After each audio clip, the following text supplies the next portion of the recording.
Kali ini kita bakalan ngebahas tentang strategi bernegara ala Bung Karno. Yang gue bilang, jika strategi ini dijalankan, maka sekarang Indonesia sudah menjadi negara superpower. Dan tentunya cerita ini bukan cerita mitos ya. Cerita ini adalah kisah nyata. Ceritanya kita coba sederhanakan ya, agar mudah dimengerti. Di dalam sebuah mineral terdapat emas, platinum, dan perak. Cara memproses sebuah mineral untuk menghasilkan emas yaitu dengan cara mineral yang berasal dari gunung yang masih bercampur batuan dan tanah diambil atau diproses tambang dan kemudian dimasukkan ke smelter untuk di-refining yang kemudian jadilah sebuah metal murni dari mineral tambang. Nah, proses itu tadi merupakan proses pembuatan 1 kg emas dan proses pembuatan 1 ton emas. Jadi artinya nih ya, proses membuat 1 kg emas sama dengan proses membuat 1 ton emas. Nah, disinilah kita dapat melihat kejeniusannya seorang Bung Karno dimulai. Bung Karno berpikir nih, kenapa harus menunggu mineral metal itu ada terlebih dahulu, baru kita manfaatkan sebagai alat jual beli metal atau alat tawar dijadikan dasar terbitnya sebuah mata uang. Bung Karno berpikir, bagaimana jika kita rubah polanya? Lalu kemudian dengan pemikiran jeniusnya, Bung Karno meminta data dari sebuah gunung yang berada di Indonesia, yang gunung tersebut mengandung banyak mineral. Setelah data tersebut didapatkan, lalu Bung Karno meminta untuk menghitung cost accountingnya. Nah, berdasarkan perhitungan dalam jangka waktu kurang lebih 10 tahun, nantinya kita akan mendapatkan 1000 ton emas.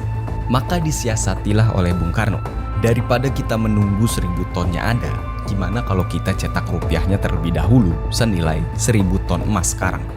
Dalam perhitungan tadi, modal untuk membuat 1000 ton emas mulai dari mining proses hingga pemurnian refining hanya membutuhkan cost sekitar 30%. Karena gunungnya adalah gunung kita sendiri, jadi kita nggak perlu bayar.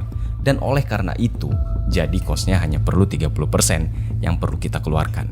Dan yang 70% sisanya kita bisa gunakan untuk membangun sebuah proyek produktif. Seperti misalnya sebuah industri yang kita bangun di luar negeri.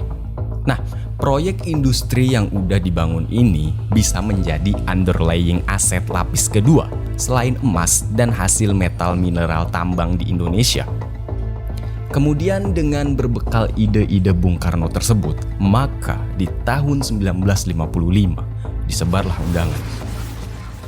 Sebanyak 50 negara hadir di Indonesia dalam sebuah konferensi yang dikenal dengan Konferensi Asia Afrika. Dengan gaya oratornya yang memikat, Bung Karno mengatakan dengan lantang bahwa kita bersama-sama akan membangun poros tengah negara non-blok. Kita tidak berpihak ke Soviet dan juga tidak berpihak ke NATO Amerika. Non-blok akan membangun kekuatan ekonomi dengan porosnya yaitu Indonesia dan akan membiayai banyak proyek industri di negara-negara non-blok. Dan kemudian kalian tahu apa yang terjadi. Pada hari yang bersejarah itu hadir pemimpin revolusi dari setiap negara dalam undangan tersebut. Tiongkok, India, Pakistan, Mesir, Korea Utara, Kuba. Semua tokoh revolusioner hadir kala itu. Semua mengharap dukungan dari Indonesia. Bayangkan ada Jawaharlal Nehru, Gamal Abdul Nasser, Muhammad Ali Borga, Mao Zedong, Bhutto, dan tokoh legendaris dunia lainnya hadir di Bandung, kota kecil dari negara yang baru 10 tahun merdeka saat itu. Ide jenius Bung Karno mempesona dunia. Indonesia akan membiayai ekonomi negara non-blok. Wow, luar biasa banget ya pemimpin kita yang satu ini, Bung Karno. Gue gak bisa ngebayangin betapa bangganya menjadi warga negara Indonesia kala itu yang punya pemimpin seperti beliau. Mudah-mudahan nanti Indonesia akan ada pemimpin yang seperti ini lagi ya. Kita berdoa aja ya. Namun, sangat mengecewakan. Ternyata Bung Karno hanyalah seorang pemikir tunggal. Di dalam negeri, Bung Karno dirongrong oleh kelompok-kelompok yang ingin berkuasa, seperti kaum nasionalis, kaum sosialis, dan komunis. Mereka terus berada di sekeliling Bung Karno untuk dapat mempengaruhi kebijakan politik Bung Karno. Dan kemudian kaum nasionalis, agamis, dan komunis itu dirangkul oleh Bung Karno. Inilah yang membuat gonjang-ganjing politik nasional kala itu. Di sisi lain, di luar negeri, kekuatan diplomasi dan manuver rupiah sebagai kekuatan ekonomi belum digarap sempurna. Geoekonomi belum tergarap secara penuh dan bisa dibilang masih terlalu jauh dari yang diharapkan. Dan disinilah titik mula sebuah kegagalan dari rencana besar Bung Karno. Sebuah master plan yang sudah disusun oleh Bung Karno dipaksa untuk gagal. Ya, Bung Karno dikudeta di tahun 1966. Pelajaran sejarah yang kita pelajari di bangku-bangku sekolah berhenti sampai di sini. Namun, dunia tidak berhenti sampai di situ. Tiongkok mengambil ide Bung Karno. Mereka tanpa jaminan sumber daya alam mineral metal berani melawan hegemoni negara superpower di tahun 90-an, di mana Amerika sedang fokus di Timur Tengah untuk mengambil energi minyak dan gas. Tiongkok melakukan printing renminbi, yaitu mata uang dari Tiongkok. Berdasarkan industri dalam negeri, dalam 20 tahun underlaying, mereka menjadi kuat dan mulailah ekspansi ke luar negeri untuk meminjamkan renminbi cetak yang telah mereka cetak dalam jumlah yang banyak ke negara luar dengan nama OBOR, One Belt, One Road.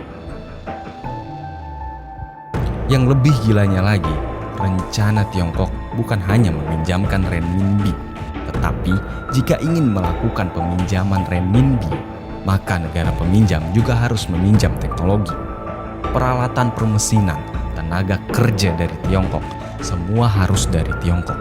Sempurnalah rencana mereka, jauh lebih baik daripada rencana awal Bung Karno.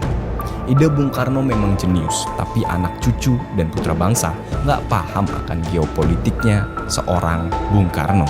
Strateginya mudah dibaca waktu itu dan mudah dipatahkan karena Bung Karno hanyalah seorang diri.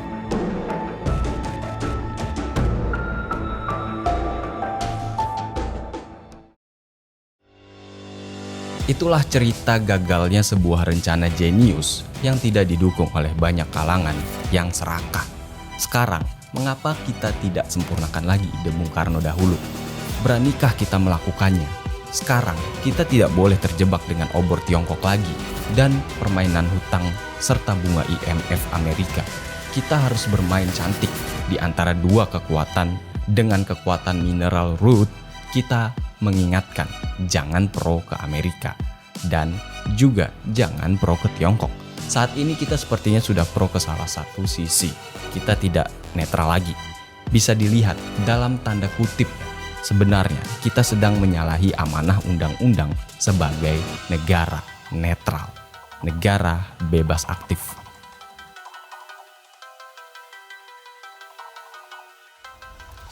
Alright guys, I think this is the end. So thanks for watching this video. I hope you enjoyed. Don't forget to like, comment, share, and subscribe this channel to get a notification about new video guys. Believe what you see, not what you hear, because all you know is liar. I will be back soon, so stay tuned. Raffi Muhammad here. Peace out.